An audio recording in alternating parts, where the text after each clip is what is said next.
TAJ Sports with Jack Washer.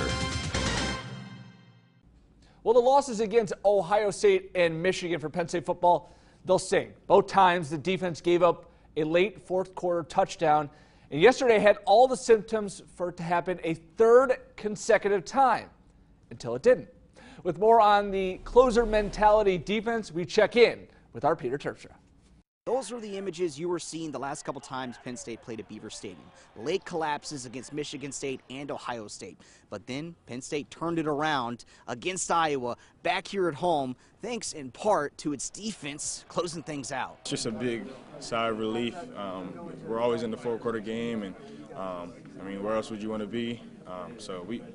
I'm happy we closed it out on defense. That's all I can say. We wasn't letting that happen because that happened to us the last two times we was here in Beaver. You know, we ain't finished enough. Like, you know, Coach Spence always talked to the defensive line and tell us, like, end the games on our terms, and like we didn't do that the last two times we was in Beaver, but we did that tonight. One of the biggest plays, Iowa looked like it was surely going to score with about 3 minutes left. First down on the 3-yard line. Senior captain Nick Scott interception. And that's the closing power Penn State had been looking for. Anytime I can do that, like I was saying a little earlier, for this team and put us in a better position as a team, that's like the most fulfilling, most fulfilling feeling that I could ever get. To see a guy like that, that's done everything right, be rewarded is huge. It's huge for us. It sends the right message in our locker room. It sends the right message for college football. One of the best ways to finish a game here at home is to go and have a party with the student section. Penn State seems to have that one down just fine. Reporting from Beaver Stadium, Peter Terpstra for Nittany Nation.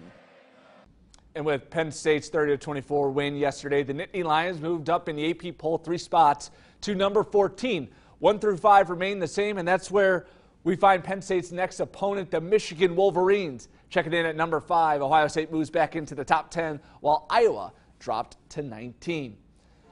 To soccer, the top-seeded Penn State women's soccer team hosts in Michigan today in the Big Ten tournament quarterfinals. Second half, less than 2 minutes left, scoreless match, but Marissa Shiva taps it across right into the net, and that gives Penn State the 1-0 lead. 4 seconds left. Michigan gets one last quarter scrum in front of the net, and Shiva bodies a save to give Penn State the win as Penn State wins it 1-0, and they're moving on to the semis where they'll play Illinois. Now on to field hockey, number 3 Penn State against number 6 Iowa in the quarterfinals of the Big Ten field hockey tournament. Starting in the second half, it's 1-1. The Hawkeyes with the penalty corner. Mallory Lefkowitz finds Ellie Holly at the top of the circle. She shoots it in for the Hawkeyes, 2-1 Iowa. Then with about a minute left in the game, Lions penalty corner. It's hit to Anna Simon, who drives it in and finds the back of the net, and we are tied up at 2. So we go to double overtime. Sudden death. The Lions and Hawkeyes both down players due to penalties. Hawkeyes get a penalty corner. It's going to be Lefkowitz. Gets it, and she's going to sweep it in as Iowa stuns Penn State. They take it 3-2. So moving from the field to the court, Penn State women's basketball taking on Lock Haven in exhibition play. We'll start in the second quarter. Lions up 31-11. Kamara McDaniel pulls up from 18, and well, that's a ball stuck on the rim. Welcome back to basketball. Let's see the ball go through the hoop. Tanaya Page showing the vision ahead to Charisma Ortiz. Shout out Midi High School. Penn State wins this one by a final score of 92-57. Well, despite not playing a game last week, the Steelers moved into first place in the AFC North. Now back on the field with a chance to take the division by the horns, but first up, a little revenge from week 1. Yeah, you remember that game, Steelers-Browns. It was a tie. Mike Tomlin probably didn't forget that. I'm sure Myles Garrett didn't either. Tie's like kissing your sister. It's not good. Second quarter, Ben Roethlisberger with the Steelers down 6-0. Buys time and finds Antonio Brown wide open. You should cover him. 43-yard touchdown, 7-6 Steelers.